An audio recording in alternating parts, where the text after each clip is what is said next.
POCSO act में अगर कोई एफआईआर होती है तो उसके साथ हम देखते हैं कि बीएनएस या आईपीसी की धाराएं भी साथ लगती हैं। तो ये ऐसा क्यों है? ये जानने के लिए हम सबसे पहले समझेंगे कि कोड और एक्ट में क्या फ़र्क है।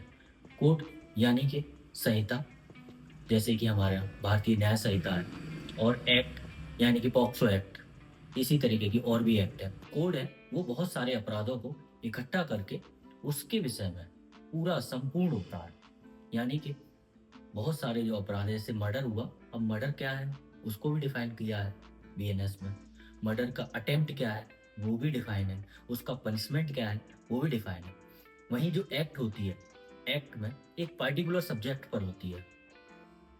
जैसे कि जो हमारी पॉक्सो एक्ट है वो बच्चों के खिलाफ होने वाले सेक्सुअल ऑफेंसेस हैं उनके लिए है। अब ये अपने आप में कंप्लीट नहीं है। तो जो पॉक्सो एक्ट है, पॉक्सो एक्ट का जो सेक्शन 42A है, वो बोलता है कि जो पॉक्सो एक्ट है वो किसी अन्य कानून के खिलाफ नहीं जाएगा, जबकि ये उसको ऐड करेगा, यानी उसमें एडिशन होगा। तो जो ये बच्चों के खिलाफ जो अपराध हो रहे हैं पॉक्सो में, ये आईपीसी के रेप के मामले हैं, ये उनका एडिशन है।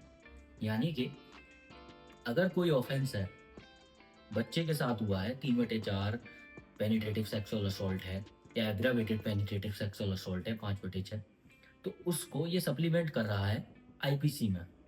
अब आईपीसी में 376 कहलाएगा ये, और बीएनएस में ये 63 कहलाएगा।